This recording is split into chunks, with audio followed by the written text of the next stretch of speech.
so that throttling is an isenthalpic process. So that throttling is an isenthalpic process. Clear है? मैं क्योंकि ये steady flow process था, throttling क्या है? थ्रॉटलिंग हमारा क्या है? थ्रॉटलिंग मैंने बताया था क्या स्टडी फ्लो प्रोसेस है कि नहीं, है ना? क्यों?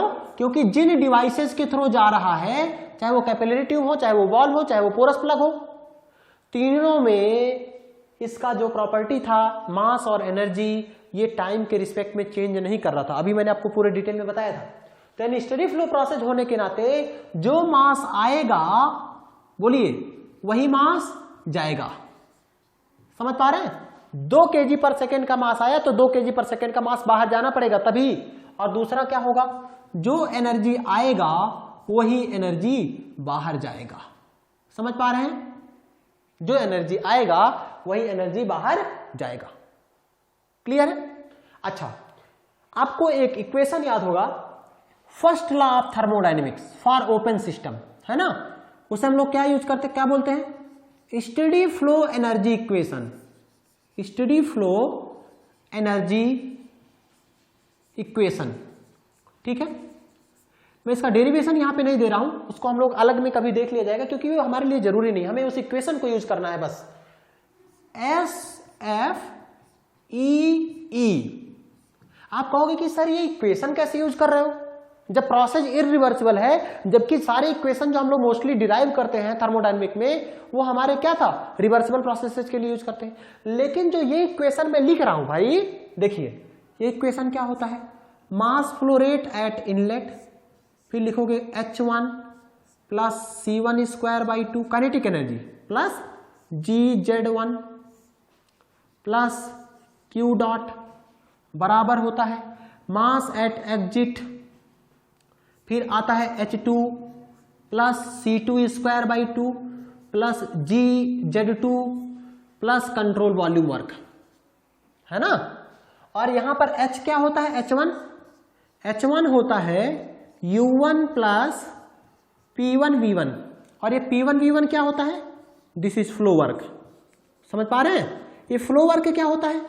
फ्लो वर्क वो वर्क होता है जो फ्लूइड को कैपिलरी ट्यूब के अंदर लाने और उसी फ्लूइड को कैपिलरी ट्यूब के बाहर ले जाने में खर्च होता है। भाई फ्लूइड को अंदर लाने में और फ्लूइड को बाहर भेजने में कुछ ना कुछ वर्क लगेगा, तो वो वर्क हमारा क्या कहलाता है, फ्लो वर्क। फ्लो वर्क होता क्या है, पीवी। फ्लो वर्क क्या होता है, पीवी। अभी हम लोग इसके डिटेल में नहीं जाएंगे क्योंकि इसका डेरिवेशन ये अलग ही चीज है, हम लोग उसके इक्वेशन को हम लोग बाद में कभी, इसका अगर रिक्वायरमेंट होगा तो स्टेडी फ्लो एनर्जी इक्वेशन को मैं डिराइव कर दूंगा, इसमें कुछ नहीं है। अभी चीजों को देखिए कि जितना एनर्जी आया उतना एनर्जी गया, तो ये एनर्जी क्या होगा, बाहर गया, एनर्जी आउट, और ये वाला एनर्जी पूरा इन। समझ पा रहे हो? आप कहोगे कि सर ये इक्वेशन किस एजम्पशन को मान के आया है, क्या रिवर्सिबल इरिवर्सिबल के लिए दोनों के लिए लगा सकते हैं? हाँ, इस इक्वेशन को कंडीशन क्या होना चाहिए, open system and steady flow. इसको, इस इक्वेशन को लगाने के लिए हमारे पास क्या कंडीशन होना चाहिए, मैं लिख रहा हूं, ओपन सिस्टम। पहला सिस्टम क्या होना चाहिए, ओपन, मतलब मास आना चाहिए, मास जाना चाहिए। दूसरा क्या कंडीशन चाहिए, स्टेडी फ्लो। बोलो, स्टेडी फ्लो। फिर मुझसे पूछोगे कि सर या क्या ये गैस के लिए भी लगा सकते हैं? हाँ। क्या ये पानी के लिए भी लगा सकते हैं? हाँ। क्या ये स्टीम के लिए भी लगा सकते हैं? हाँ। वर्किंग फ्लूइड कुछ भी हो, वर्किंग फ्लूइड कुछ भी हो, प्रोसेस क्या रिवर्सिबल इरिवर्सिबल दोनों के लिए, बिल्कुल रिवर्सिबल या इरिवर्सिबल बोथ। समझ पा रहे हैं? इस इक्वेशन को लगाने के लिए तो हमारे पास क्या है भाई, थ्रॉटलिंग प्रोसेस जो हमारा डिवाइस है, कैपिलरी ट्यूब है, वो तो ओपन सिस्टम है ना, क्योंकि मास बाहर से आ रहा है फिर बाहर निकल जा रहा है, मास आ रहा है मास जा रहा है, तो मास आने जाने का मतलब मास का ट्रांसफर हो रहा है, तो ये तो केवल ओपन सिस्टम में होता है। क्लोज सिस्टम में कोई भी मास का ट्रांसफर नहीं होता है, ठीक है? एनर्जी ट्रांसफर दोनों में होगा, ठीक है? तो मास आने और जाने के कारण ध्यान रखिए, जो mi है वही me है। क्लियर है? क्योंकि स्टेडी फ्लो में मास जो आएगा वही मास बाहर जाएगा। क्लियर? चलिए, तो इस इक्वेशन को हमने क्या देखा, open system, steady flow, reversible. अगर बोलोगे सर किस सब्सटेंस के लगाओ, किसी भी सब्सटेंस, मतलब कोई भी फ्लूइड आपका होना चाहिए, ठीक है, किसी भी फ्लूइड के लिए आप इस इक्वेशन को यूज कर सकते हैं, ठीक है। इस इक्वेशन का हम लोग यूज करते हैं। चलिए अब इसको हम थोड़ा सा अरेंज करते हैं। कैसे अरेंज करेंगे, देखिए मास को डिवाइड कर दो तो क्या लिखोगे, यहां लिखोगे H1 plus C1 square by 2 plus GZ1, बोलो, ठीक है। और कैपिटल ये स्मॉल क्यू हो जाएगा, स्मॉल क्यू डॉट, और स्मॉल क्यू डॉट क्या है, ये एक्चुअली कैपिटल क्यू बटे एम, ये स्मॉल क्यू है ना। यूनिट क्या होगा, यूनिट भी देखो, ये अगर मैं बोल दूं किलो जूल पर केजी, ठीक है, तो ये भी किलो जूल पर केजी में होना चाहिए, ठीक है। ये क्वेश्चंस लगाते हुए आपको समझ में आ जाएंगे। और ये भी देखो कैसे आया किलो जूल पर केजी में, यार ये देखो किलो जूल पर सेकेंड, मास फ्लो रेट है ना, तो मास फ्लो रेट है तो केजी पर सेकेंड, सेकेंड सेकेंड कट गया तो किलो जूल पर केजी आया, समझ पा रहे हो। तो पूरा टर्म किलो जूल पर केजी में है, बाहर करोगे भाई एमई तो हट गया, एमआई जैसे हटाया था, एमआई और एमई क्यों हटे, क्योंकि ये दोनों बराबर थे तो कट गए, है ना। यहां आया H2 plus C2 square by 2 plus GZ2 plus small WCV, small W ये कैपिटल WCV है, ये स्मॉल WCV है, क्यों, क्योंकि एक टोटल ये किलोवाट में था, ये किस में था, किलोवाट में था। कैसे पता चला किलोवाट में, आप कहोगे कि सर ऐसा है, इसका यूनिट करेंगे केजी पर सेकेंड है और इसका यूनिट क्या है, स्मॉल h है ना, तो स्पेसिफिक एंथैल्पी, तो कहोगे कि सर इसका यूनिट किलो जूल पर केजी है, ठीक है। तो केजी केजी कट गया, किलो जूल पर सेकेंड बचा तो किलोवाट हो गया, ठीक है। तो इसका यूनिट क्या था, किलोवाट, इस वाले पूरे इक्वेशन का यूनिट, और इस वाले इक्वेशन का यूनिट क्या है, किलो जूल पर केजी। अब ये इक्वेशन लगा सकते हो कि नहीं, लगा सकते हैं भाई। फ्लूइड या तो एयर होगा या तो वाटर होगा, स्टीम होगा, उसी को हम लोग मतलब लिक्विड होगा या तो गैस होगा, उन दोनों को हम लोग क्या कर रहे हैं, थ्रॉटल करवा रहे हैं, तो लगा सकते हो। फिर क्या है, स्टेडी फ्लो होना चाहिए, बिल्कुल है, ओपन सिस्टम होना चाहिए, बिल्कुल है, रिवर्सिबल इरिवर्सिबल दोनों के लिए लगा सकते हैं, तो सोचने की जरूरत नहीं, भले ये आइसेंथैल्पिक प्रोसेस, भले ये क्या है, इरिवर्सिबल है, थ्रॉटलिंग भले इरिवर्सिबल है, लेकिन इस इक्वेशन को लगा सकते हैं, ठीक है। अब देखिए मैं इस इक्वेशन को लगाता हूं। अब इस इक्वेशन को लगाने से पहले, जैसे ये पाइप है ना, कैपिलरी ट्यूब है या वाल्व है, तो यहां पे फ्लूइड आ रहा होगा, यहां पे इन हो रहा होगा, यहां पे क्या हो रहा होगा, आउट हो रहा होगा, यही ना। तो पोटेंशियल एनर्जी में चेंज क्या होगा, नेग्लिजिबल होगा कि नहीं। देखो यहां पे 1 है, इनलेट पे 1 है और यहां पर क्या है, 2 है, समझ पा रहे हो। तो ये हाइट क्या होगा, Z1, और ये हाइट क्या होगा, Z2, ठीक है। तो Z2 माइनस Z1, भाई पोटेंशियल एनर्जी कितना होगा, पोटेंशियल एनर्जी की मैं बात करूं तो कहोगे सर पोटेंशियल एनर्जी जो होता है, ये होता है mgz या mgh, है ना। तो कहोगे कि सर ऐसा है, mg कर लो और h1 माइनस h2 कर लो, ये क्या होगा, ये होगा पोटेंशियल एनर्जी पहले पे कितना है, पोटेंशियल एनर्जी बाद में कितना है, समझ पा रहे हो। अरे यार जब Z1 और Z2 बराबर है, जब Z1 और Z2 दोनों हमारे क्या हैं, बराबर हैं, तो ये दोनों कट नहीं जाएंगे आपस में, बोलो। तो पोटेंशियल एनर्जी चेंजेज क्या है, नेग्लिजिबल, पोटेंशियल एनर्जी चेंजेज क्या है, नेग्लिजिबल, समझ पा रहे हो। इस इक्वेशन को हम लोग, अच्छा पहला क्या है, पोटेंशियल एनर्जी चेंज नेग्लिजिबल। अब ये बताओ, जिस वेलोसिटी से यहां पे जा रहा है वही वेलोसिटी बाहर भी होगा लगभग, है ना। इनलेट पे और एग्जिट पे डायमीटर सेम है हमारा, बीच में हम लोग रिस्ट्रिक्ट कर रहे हैं, जैसे हमारा कैपिलरी ट्यूब है, तो कैपिलरी ट्यूब का डायमीटर तो चेंज नहीं हो रहा ना भाई, तो जब डायमीटर चेंज नहीं हो रहा है तो वेलोसिटी चेंज नहीं होगा, तो यानी कि V1 और V2 लगभग बराबर है, तो यानी कि V1 और V2 मतलब क्या है, वेलोसिटी, यहां पे वेलोसिटी c से रिप्रेजेंट किया गया है, तो c1 square minus c2 square, ये दोनों हमारे क्या हो जाएंगे, 0।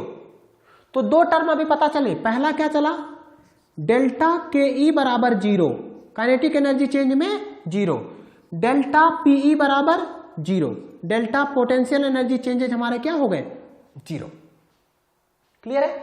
मैं इस इक्वेशन को दूसरे तरफ लेके जाता हूं। देखिए यहां पे इक्वेशन लिखते हैं हम लोग। इक्वेशन क्या आया था याद हो अगर?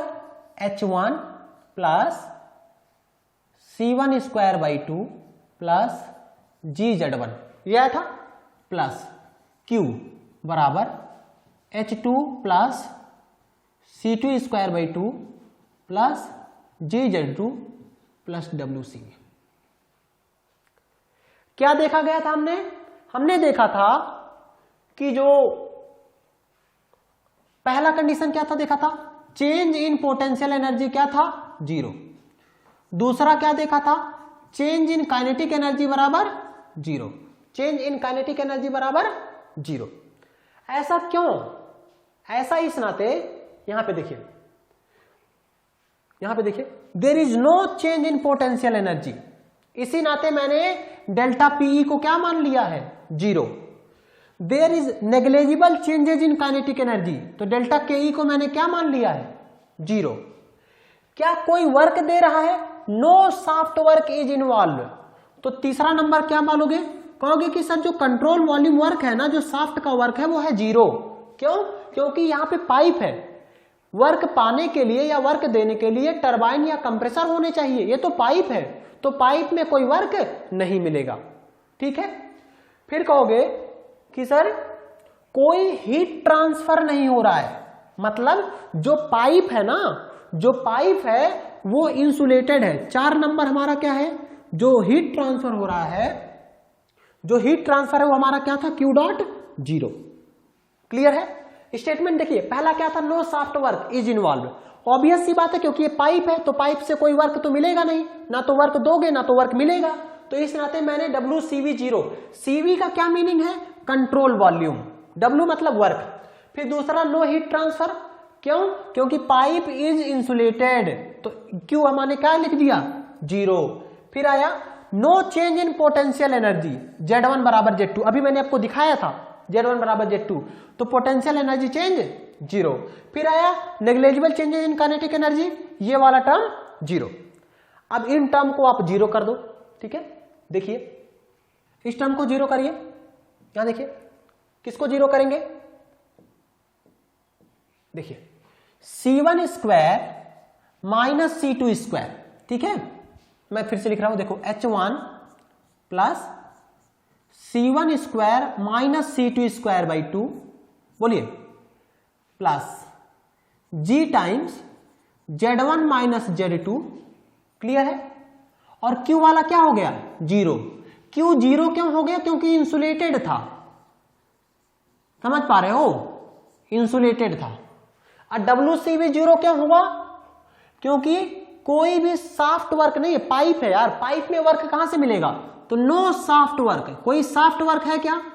Know soft work. क्लियर है? तो क्या बचा? ये यहां पे हो गया, और यहां मेरे ख्याल से बचा H2। क्लियर है?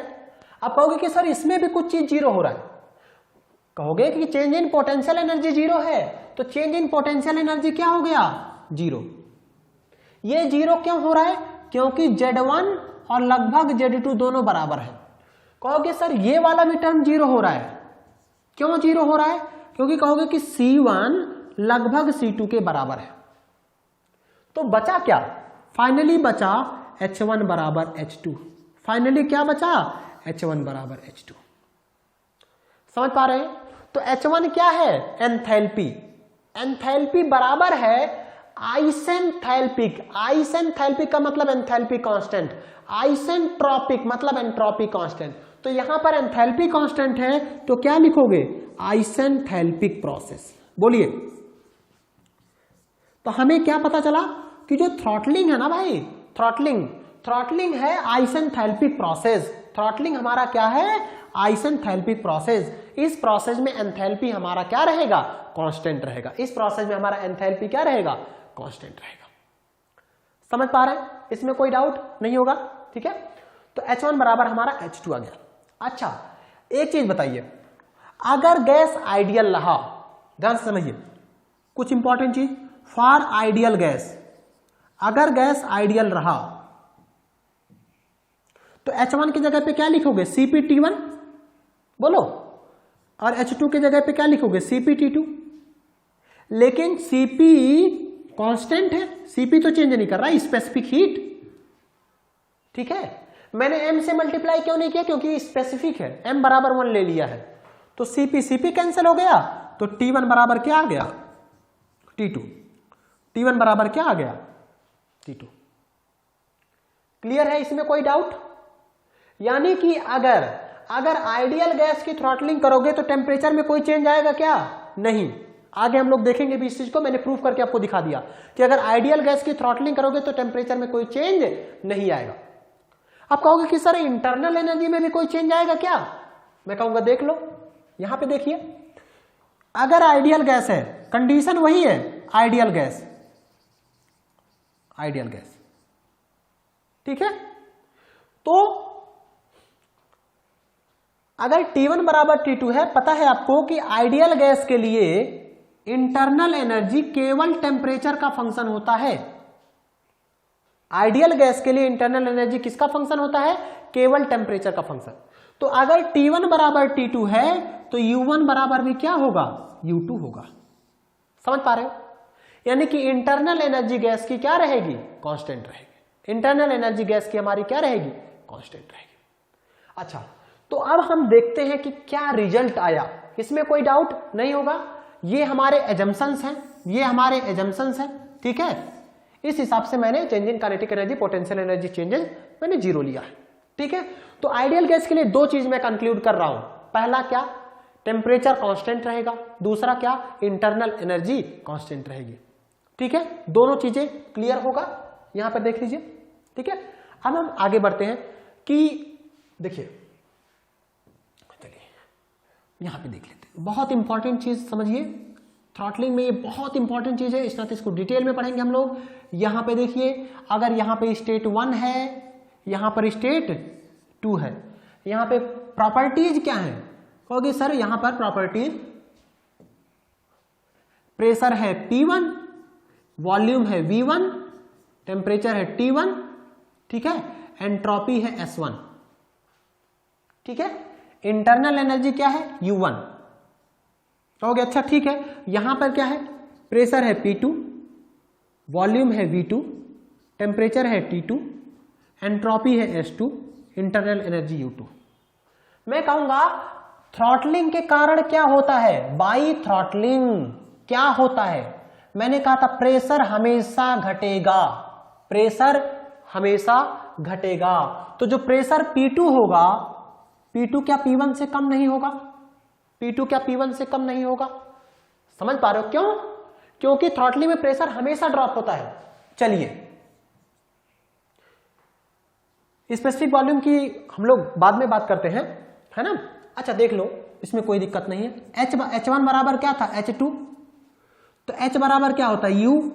तो U1 प्लस P1 V1 बराबर U2 प्लस P2 V2 लिख सकते हो कि नहीं? बोलो। H1 के जगह पे U1 प्लस P1 V1 लिख लो, H2 के जगह पे U2 प्लस P2 V2 नहीं लिख सकते क्या? अब देखो, अगर मैं आइडियल गैस ले लूं, फॉर आइडियल गैस, बोलिए, अगर आइडियल गैस में ले लूं, तो अभी मैंने आपको प्रूफ करके दिखाया है कि जो U1 होगा वो U2 के बराबर होगा। बोलो, अभी प्रूफ करके दिखाया ना। ये क्यों? क्योंकि टेम्परेचर T1 बराबर है T2। किसके लिए? केवल आइडियल गैस की मैं बात कर रहा हूं, रियल गैस की बात नहीं कर रहा हूं। रियल गैस के साथ कुछ भी हो सकता है, आइडियल गैस की मैं बात कर रहा हूं। अब देखो, U1 U2 बराबर कैंसिल हो जाएगा कि नहीं जब U1 बराबर U2 है? तो आप कहोगे कि सर आइडियल गैस के लिए एक रिलेशन आया P1 V1 बराबर P2 V2। कहोगे सर P2 की वैल्यू हमेशा P1 से कम होगा। अरे यार, P2 की वैल्यू P1 से कम होगा, थ्रॉटलिंग है, इसलिए सो जब P2 कम है, ये घट रहा है, तो इसको बढ़ना पड़ेगा ना, तभी तो ये कांस्टेंट रहेगा। समझ पा रहे हो? प्रेशर घटेगा तो वॉल्यूम बढ़ना पड़ेगा, तभी ये टर्म कांस्टेंट रहेगा। तो P2 is less than P1, इस नाते V2 is more than V1। समझ पा रहे हो? इसी नाते जो स्पेसिफिक वॉल्यूम हमारा क्या हो जाएगा, बढ़ जाएगा। स्पेसिफिक वॉल्यूम हमारा क्या हो जाएगा, बढ़ जाएगा। तो V2 will be more than V1। कोई डाउट है इसमें? H1 की जगह पे U1 प्लस P1 V1 लिख दिया, H2 की जगह पे U2 प्लस P2 V2 लिख दिया, ठीक है। यहां से U1 U2 कट कर दिया क्योंकि आइडियल गैस था, तो यहां से U1 U2 कैंसिल हो गया क्योंकि T1 बराबर T2 था, तो मैंने लिखा P1 V1 बराबर P2 V2। यहां पे देखिए P1 V1 बराबर P2 V2। प्रेशर P2 हमेशा कम होता है तो स्पेसिफिक वॉल्यूम बढ़ना पड़ेगा, तभी ये दोनों मल्टीप्लाई कांस्टेंट रहेगा। इसका मीनिंग समझ पा रहे हो? अरे यार देखो, 2 गुणे 5 कितना है, 10। यहां पे कह रहे हो कि ऐसा है, प्रेशर कम होगा तो 1 गुणे 10 कर दो। भाई यहां पे 2 है तो यहां पे 1 है। चलो अब इसका प्रेशर देखो, जब प्रेशर कम है 2 के जगह पे 1 किए तो देखो 5 के जगह पे 10 करना पड़ा कि नहीं करना पड़ा। तो 5 अगर V1 है तो 10 हमारा क्या है, V2। तो स्पेसिफिक वॉल्यूम क्या हो गया, बढ़ गया। यानी कि प्रेशर की बात करूं तो प्रेशर घट गया, बोलो, स्पेसिफिक वॉल्यूम बढ़ गया। स्पेसिफिक वॉल्यूम क्या हो गया, बढ़ गया। अब बात आता है कि टेम्परेचर का क्या काम क्या होगा। ये 1 नंबर था, 2 नंबर एंथैल्पी का था, 3 नंबर हमारा स्पेसिफिक वॉल्यूम का था, 4 नंबर देख लेते हैं। कहोगे कि सर टेम्परेचर का क्या बताइए, तो टेम्परेचर का आगे हम लोग डिटेल में पढ़ते हैं, लेकिन मैं यहां पे बता दे रहा हूं फॉर आइडियल गैस, ये मैंने प्रूफ किया अभी, फॉर आइडियल गैस T1 बराबर T2। तो क्या आप आइडियल गैस का रेफ्रिजरेशन थ्रॉटलिंग से करोगे? नहीं, आइडियल गैस का रेफ्रिजरेशन कभी भी थ्रॉटलिंग से नहीं किया जा सकता, क्योंकि टेम्परेचर में चेंज होएगा ही नहीं। और रेफ्रिजरेशन का मीनिंग क्या है, टेम्परेचर को कम करना। तो टेम्परेचर को कम करना है और टेम्परेचर कम हो ही नहीं रहा है, तो क्या मतलब है आइडियल गैस में थ्रॉटलिंग करने का? थ्रॉटलिंग करोगे आइडियल गैस का कभी नहीं। आगे हम लोग पढ़ेंगे कि क्यों नहीं करते हैं, मैं प्रूफ करके आपको दिखाऊंगा। 5 नंबर बोलिए, एंट्रोपी बताओ। एंट्रोपी कहोगे कि सर एंट्रोपी क्या होगा? ये देखिए, ये हमारा स्पेसिफिक वॉल्यूम था, ठीक है। 5 नंबर पे हमारा एंट्रोपी है। कहोगे सर एंट्रोपी क्या होगा? अरे यार, अगर रिवर्सिबल होता, रिवर्सिबल एडियाबैटिक, तो एंट्रोपी चेंज 0 हो जाता, लेकिन ये तो इरिवर्सिबल है ना, इरिवर्सिबल है, तो एंट्रोपी क्या होगा, बढ़ेगा। अब कहोगे सर मुझे प्रूफ करके दिखाओ कि एंट्रोपी कैसे बढ़ेगा, तो ठीक है, हम लोग प्रूफ करके भी देख लेते हैं। देखिए यहां देख लीजिए, यहां पे, ठीक है। एक मैं इक्वेशन लिख रहा हूं, ध्यान से समझिए। चेंज इन एंट्रोपी ds बराबर delta Q by T plus entropy generation. जिसने एंट्रोपी पढ़ा होगा ये इक्वेशन क्लियर होगा। ये इक्वेशन किसके लिए वैलिड है? ये इक्वेशन रिवर्सिबल और इरिवर्सिबल दोनों के लिए वैलिड है ना। एंट्रोपी जनरेशन इंटरनली रिवर्सिबल के लिए 0 हो जाता है, ठीक है। कहोगे कि सर डेल्टा Q तो 0 है, क्यों? क्योंकि ये इंसुलेटेड था, बात सही है। तो कहो कि ds जो है वो एंट्रोपी जनरेशन के बराबर है। सर ये एंट्रोपी जनरेशन क्या चीज है? एंट्रोपी जनरेशन मतलब इंटरनल इरिवर्सिबिलिटी, अंदर इरिवर्सिबिलिटी होने के नाते जो एंट्रोपी बढ़ गया। समझ पा रहे हैं? जैसे आपको एक सेब रख दो, अब बैक्टीरिया रिएक्शन करेगा, तो हाई टेम्परेचर पे बैक्टीरिया ज्यादा रिएक्शन करेगा, तो उसको जल्दी खराब कर रहा है। सेब आप खराब खरीद के नहीं लाए थे, सेब अंदर से खराब हुआ है, इंटरनल इरिवर्सिबिलिटी। समझ पा रहे हैं? तो वो अंदर हो रहा है। अंदर क्या हो रहा था? फ्रिक्शन। फ्रिक्शन कहां हो रहा था? अंदर हो रहा था ना। तो इस फ्रिक्शन के नाते एंट्रोपी क्या हो गया? बढ़ गया। एंट्रोपी क्या हो गया? बढ़ गया।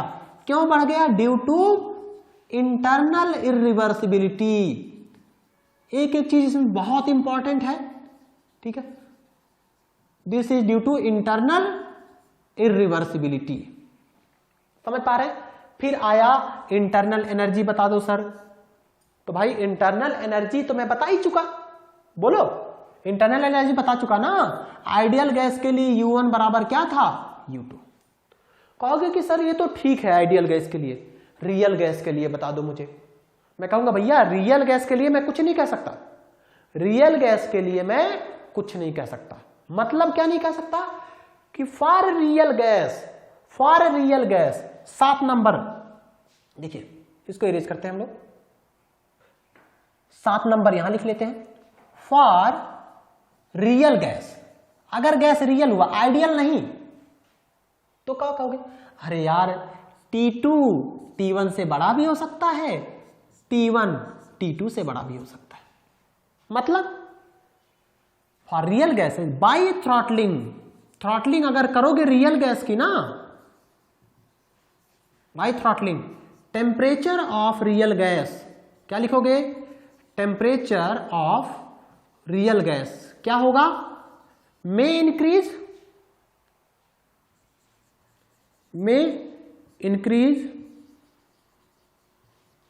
और डिक्रीज,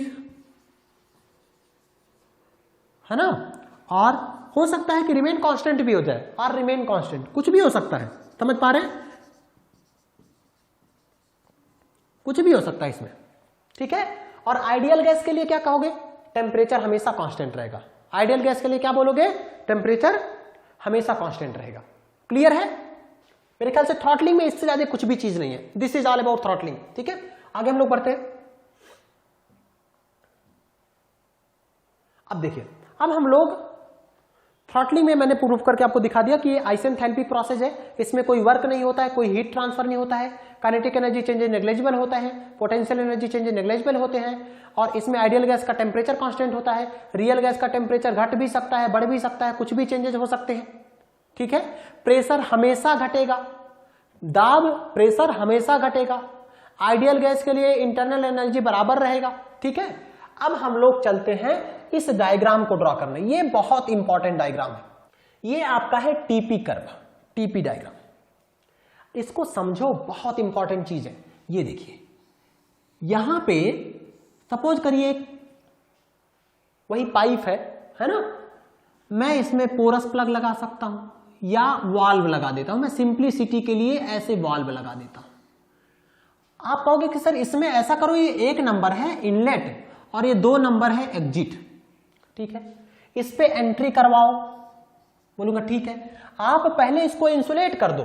पहले क्या करो? इंसुलेट करो। क्यों इंसुलेट कर रहे हो भाई? क्योंकि हमने माना है कि कोई भी हीट का ट्रांसफर नहीं हो रहा है, तो डेल्टा क्यू 0 करने के लिए इंसुलेट कर रहे हैं हम। अच्छा, मैंने माना था Z1 बराबर Z2, याद है? तो एक रिफरेंस लाइन ले लो, यहां से देखो, ये आपका हो गया Z2 और कहोगे कि सर ये वाला है Z1, तो Z1 और Z2 हमारा लगभग बराबर है, ठीक है। तो मैं कॉम्प्लेक्सिटी दूर करने के लिए ये चीज मैं हटा रहा हूं, ठीक है, बहुत ज्यादा कॉम्प्लेक्स हो जाएगा फिगर। यहां देखिए, बढ़िया।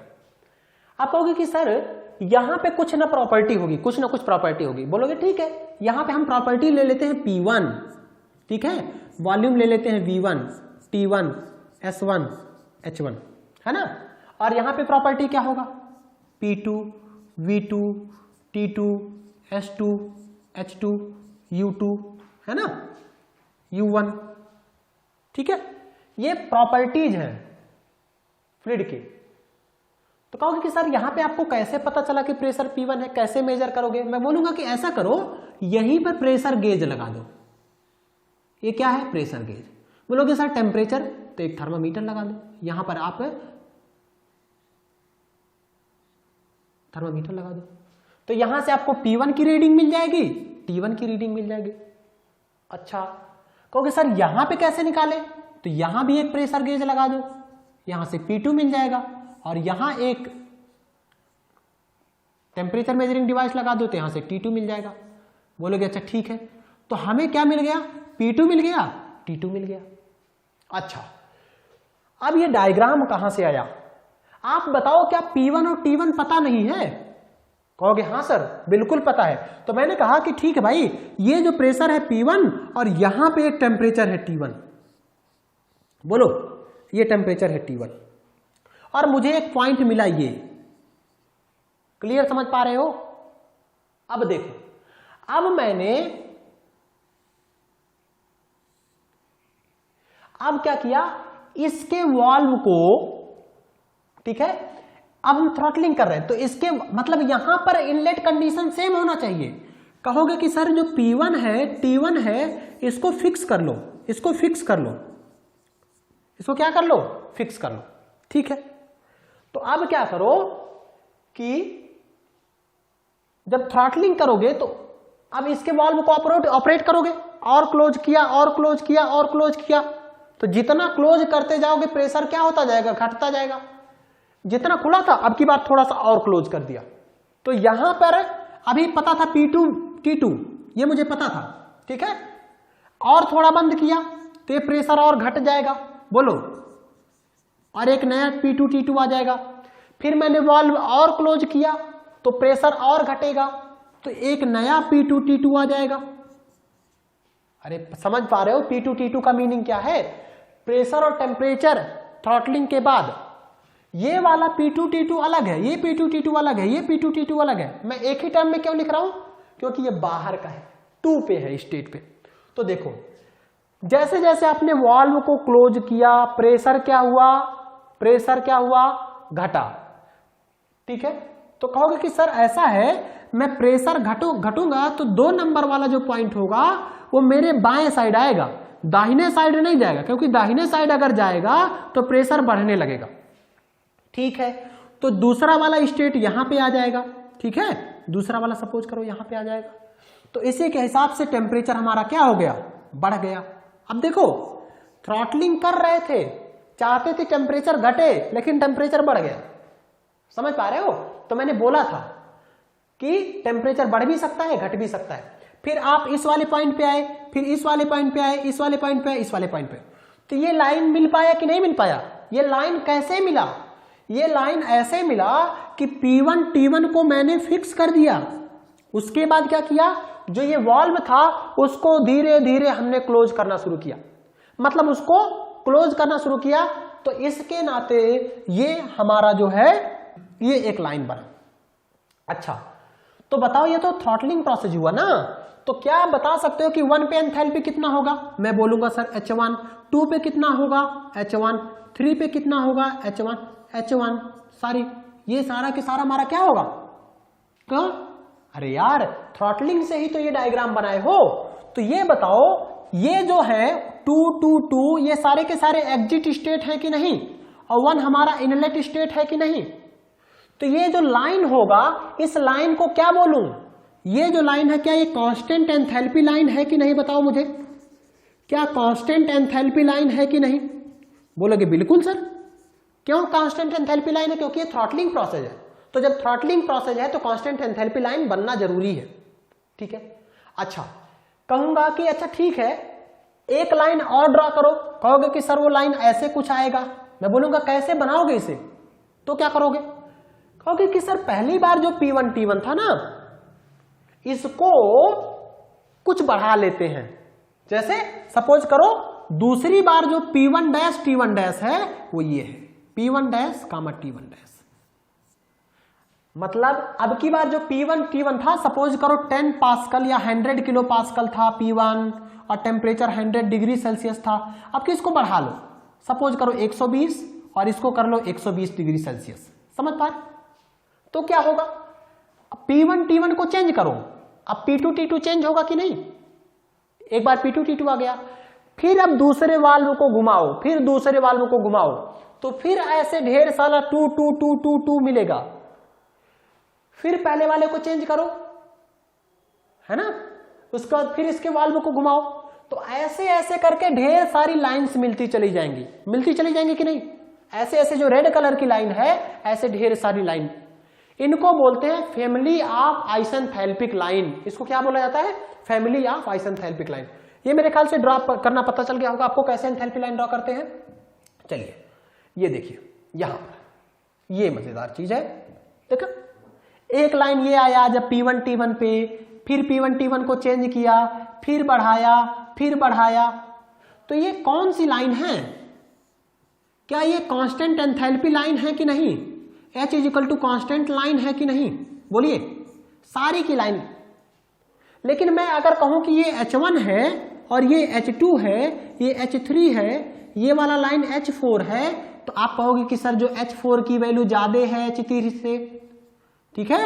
आप क्या कहोगे कि सर जो H3 है ना H4 ये H3 से बड़ा है, ये H2 से बड़ा है, ये H1 से बड़ा है। तो कहीं ना कहीं इस डायरेक्शन में जब आप जा रहे हो तो एंथैल्पी क्या हो रहा है? बढ़ रहा है। समझ पा रहे हो? ये पूरी की पूरी कांस्टेंट एंथैल्पी लाइन। तो ये सारी की सारी लाइन आपकी आ जाएंगी। इस लाइन को ड्रॉ करने में मेरे ख्याल से कोई दिक्कत नहीं होगा। ठीक है, यहां पर एक है टेम्परेचर, मैक्सिमम इन्वर्जन टेम्परेचर। ठीक है, तो मैक्सिमम इन्वर्जन टेम्परेचर कब आ रहा है? जब यहां पर जो P की वैल्यू क्या है? 0। तो अगर कोई पूछे कि मैक्सिमम इन्वर्जन टेम्परेचर क्या है, ये वो टेम्परेचर है जब प्रेशर क्या है? 0 है। मैक्सिमम इन्वर्जन टेम्परेचर क्या है? वो टेम्परेचर जहां पर प्रेशर क्या है? 0। और इस लाइन पे देखो एक चीज समझ लो, H1 है ना, तो यहां भी H1 है, यहां भी H1 है, यहां भी H1 है, यहां भी H1 है। कहोगे सर H2 है, तो H2 H2 H2, H3 H3 H3, H4 H4 H4। समझ पा रहे हो? This is the family of constant enthalpy line. This is known as family of constant enthalpy lines. यहां पे लिखा हुआ है constant enthalpy lines of a substance on T P diagram. ठीक है, चलिए अब एक ये टर्म है DH। यहां से हम लोग दो चीज डिफाइन करना चाहते हैं। जूल थॉमसन कोफिशिएंट, सबसे इंपॉर्टेंट चीज है जूल थॉमसन कोफिशिएंट डिफाइन करना। देखिए वही हमें बताएगा कि किसी भी गैस की थ्रॉटलिंग होगी भी कि नहीं होगी। ये देखिए ये इक्वेशन है, ये इक्वेशन आया कहां से, ये चीज आपके लिए जरूरी नहीं है। ठीक है, प्रॉपर्टीज आप ये बेसिकली थर्मोडायनेमिक रिलेशन के लिए है। ये बस इतना ध्यान लीजिए कि this is valid for any substance, change in enthalpy valid for any substance, any substance. समझ पा रहे? एनी सब्सटेंस का मतलब क्या है? ये वैलिड है गैसेज के लिए भी, और कोई सपोज करो आप वेपर वगैरह का या लिक्विड वगैरह है ना, लिक्विड वगैरह का आप थ्रॉटलिंग करवा रहे हो। ठीक है, तो लिक्विड की थ्रॉटलिंग करवाते हैं, तो लिक्विड के लिए भी वैलिड है। This is valid for liquid, मतलब किसी भी सब्सटेंस के। ठीक है, अब देखो जब आप जूल थॉमसन कोफिशिएंट को डिराइव करोगे ना, तो पहले इस इक्वेशन को लिखना बहुत जरूरी है। इस इक्वेशन को लिखना बहुत जरूरी है। फिर क्या कहोगे कि सर H बराबर कांस्टेंट होता है किस प्रोसेस में? थ्रॉटलिंग में। तो DH बराबर क्या होगा? 0। तो जब DH बराबर 0 हो जाएगा तो इस वाले टर्म को 0 कर दो। तो इस वाले टर्म को 0 करोगे तो क्या आएगा? Minus CP dt। ये वाला टर्म इधर आएगा, बराबर V minus T times del V over del T at constant P and this is dP। बोलो ये आएगा ना? कहोगे कि ठीक है सर ऐसा करते हैं, del T over del P या dt ओवर dP लिख दे, है ना? Del T over del P लिख दे या dt ओवर dP, ये लिखिए। एक कब? कांस्टेंट एंथैल्पी, H बराबर कांस्टेंट पे तभी तो आया है। तो कहोगे कि सर इसकी जो वैल्यू आएगा ना, ये आएगा -1/CP। देखो -1/CP V minus T times del V over, बोलो del V over del T at constant P। बोलो, कहोगे सर ये जो टर्म है ना, अरे यार मैं कहूंगा कि अगर सपोज करो ये एक्सिस y x है और ये y है, और मैं आपसे बोलूं कि भैया ये बताओ dy/dx क्या है, तो आप कहोगे कि सर ये dy/dx ना इस y और x लाइन का स्लोप है। कहोगे कि नहीं? dy/dx इसका क्या है? स्लोप है, प्रवणता। तो उसी तरह से dt/dp लिख दूं तो क्या आप ये नहीं कहोगे कि this is slope of TP curve? बोलो भाई, स्लोप ऑफ टीपी कर्व किस पे? At constant enthalpy. अरे यार H भी तो लिखा है, तो कांस्टेंट एंथैल्पी। डेफिनेशन कैसे लिखना है, कोई चीज रटना नहीं है। ठीक है, क्या लिखोगे? This is the slope of TP curve at constant enthalpy.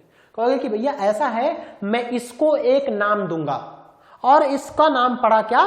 Joule Thomson coefficient. और इसको मैंने बोला कि ऐसा है, इसको मैं बोलूंगा μJT। JT का क्या मतलब है? J मतलब जूल, T मतलब Thomson, mu is the coefficient. तो μJT इसको मैंने क्या लिख दिया? इसको भैया मैंने लिख दिया μJT। तो μJT की वैल्यू क्या हो गया? कहोगे कि सर -1/CP हो जाएगा, और इधर बचेगा तो V minus del V, this is T times बोलो और क्या बचेगा, del V over del T at constant P. ये इक्वेशन बचा कि नहीं, ये म्यू जे टी हो गया। बोलो अब आपसे कोई पूछे बताओ भैया ये जूल थॉमसन कोफिशिएंट क्या है, आप कहोगे कि सर ये टीपी कर्व का ना, टीपी कर्व का स्लोप है क्योंकि dt बटे dp लिखा हुआ है। क्लियर है, ये वैल्यू आ गया। ठीक, ये डेरिवेशन समझ में आया। यहां पे मैंने dh को 0 कर दिया क्योंकि h बराबर कांस्टेंट था तो dh 0 हो गया, ये इधर आ गया तो माइनस हो गया, यहां से डेल टी बटे डेल पी निकाल लिया, dt बटे dp एट कांस्टेंट एंथैल्पी, ये वैल्यू आ गया। और इसको मैंने एक नया नाम दे दिया और उसको बोला जूल थॉमसन कोफिशिएंट। इसको क्या बोला गया, जूल थॉमसन कोफिशिएंट। अब ये बताओ ये किसके लिए वैलिड है, किसी भी सब्सटेंस। अरे यार जब ये किसी सब्सटेंस के लिए वैलिड है तो अभी तक तो मैंने आइडियल गैस इक्वेशन नहीं लगाया ना, तो ये भी हर सब्सटेंस के लिए वैलिड होगा। ठीक है, चलिए सेम चीज ये मैंने देखो यहां पे डिराइव कर दिया है मैंने, सेम चीज है। ये वैल्यू आ गया म्यू जे टी की, ये हमारा वैल्यू आ गया किसका, म्यू जे टी। ठीक है, अब म्यू जे टी की वैल्यू, ये म्यू जे टी की 3 वैल्यूज हो सकती हैं। बोलो या तो 0 होगा या पॉजिटिव होगा या निगेटिव होगा, ये इंपॉर्टेंट चीज है। Del T over del P, ध्यान से देखो, del T over del P यही तो था एट कांस्टेंट एच, ये 0 कब होगा आप मुझे बताओ।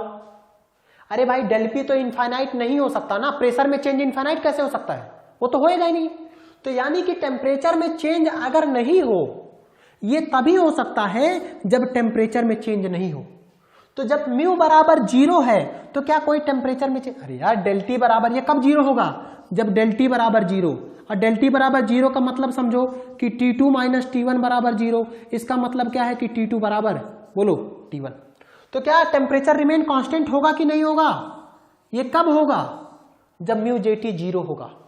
अब ध्यान से समझो, किसी भी चीज का कोई भी सब्सटेंस हो, अगर उसने कह दिया कि म्यू जे टी 0 है, मतलब उस सब्सटेंस की थ्रॉटलिंग करोगे ना तो उसके टेम्परेचर में कोई चेंज नहीं आएगा। समझ पा रहे हो क्यों, क्योंकि जैसे del T over del P 0 कब हो सकता है यार, जब डेल टी 0 होगा। और डेल टी 0 कब हो सकता है, जब T2 माइनस T1 0 होगा। और T2 माइनस T1 0 कब होगा, जब T2 और T1 बराबर होंगे। क्लियर है, चलिए अब ये चीज क्लियर है तो आप मुझे बताओ कि पॉजिटिव कब होगा। पॉजिटिव देख लेते हैं, एकदम सिंपल सा है। पॉजिटिव कब होगा, अरे यार del T over del P कहोगे, बोलोगे सर ऐसा है, डेल पी का मतलब होता है P2 minus P1। Del P का मतलब क्या हो गया, P2 माइनस P1। आपको पता है कि P2 तो छोटा है P1 से, तो P2 माइनस P1 हमारा निगेटिव होगा कि नहीं, है ना। तो जब P2 माइनस P1 निगेटिव होगा तो ये वाला टर्म तो निगेटिव है। अब बताओ अगर इसको पॉजिटिव आना है तो इसको भी तो निगेटिव बनना पड़ेगा, तभी तो निगेटिव बटे निगेटिव पॉजिटिव होगा। अरे भाई म्यू जे टी पॉजिटिव है, डिन्यूमिनेटर हर जो है निगेटिव है, तो अंश को भी तो निगेटिव बनना पड़ेगा, तभी तो निगेटिव बटे निगेटिव पॉजिटिव होगा। तो निगेटिव कर दो, यानी कि डेल टी की वैल्यू लेस देन 0 कर दो। तो बताओ T2 minus T1 is less than 0 होगा। तो यहां से क्या पता चलेगा, T2 is less than T1। बताओ बताओ बताओ, T2 is less than T1। और T2 is less than T1 का मीनिंग बताओ क्या होगा, T2 is less than T1 का मीनिंग बताओ क्या होगा। अरे यार फाइनल टेम्परेचर घट गया कि नहीं, फाइनल टेम्परेचर घट गया। अरे यार T2 is less than T1 का मतलब हो गया टेम्परेचर घट गया, तो कूलिंग हुई कि नहीं। तो म्यू जे टी की वैल्यू जब पॉजिटिव आएगा तो उसी सब्सटेंस की थ्रॉटलिंग करोगे जब, तो कूलिंग होगा। तो यानी कि अगर थ्रॉटलिंग से रेफ्रिजरेशन कर रहे हो तो डेफिनेटली उसका जूल थॉमसन कोफिशिएंट हमेशा पॉजिटिव होना चाहिए। इसी नाते जो रेफ्रिजरेटर में यूज किए जाते हैं जो फ्लूइड, चाहे वो R134 हो, अमोनिया हो, कोई भी R12 हो, R11 हो, उनके जूल थॉमसन कोफिशिएंट क्या होते हैं, पॉजिटिव। इसी नाते उनका टेम्परेचर घटता है। 0 होता तो टेम्परेचर में चेंज ही नहीं आता। समझ पा रहे हो। तो ये देखो जब म्यू जे टी की वैल्यू पॉजिटिव है तो टेम्परेचर क्या हो रहा है, डिक्रीज कर रहा है। लास्ट वाले को देख लेते हैं, देखिए यहां पे, ये देख लेते हैं। ठीक है, अब देखो ये तो है del T over del P. कहोगे कि सर डेल पी जो है वो तो हमेशा निगेटिव है, ठीक है तो निगेटिव कर लो, ये निगेटिव है। अब ऐसा है जब अंश निगेटिव हो गया ना और आपको चाहिए निगेटिव, तो जो हर है इसको पॉजिटिव होना पड़ेगा, तो क्योंकि पॉजिटिव बटे निगेटिव ही निगेटिव आएगा।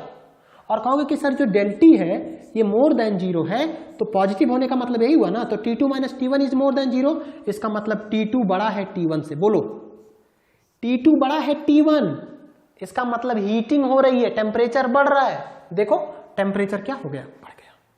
तो अब जो डिसाइड करेगा ना वो भैया करेंगे Joule Thomson coefficient, Joule Thomson coefficient. यही बताएंगे कि जो फ्लूइड आप रेफ्रिजरेंट की थ्रॉटलिंग कर रहे हो ना उसका टेम्परेचर बढ़ेगा घटेगा कि नहीं, क्या होगा, रेफ्रिजरेशन होगा कि नहीं होगा, ये कौन बताएगा, जूल थॉमसन कोफिशिएंट। तो म्यू जेटी की वैल्यू पॉजिटिव भी हो सकता है, नेगेटिव भी हो सकता है और 0 भी हो सकता है, तीनों केसेस हो सकते हैं म्यू जेटी की वैल्यू। वो डिपेंड करेगा फ्लूइड कैसा है, कौन सा फ्लूइड है, ठीक है।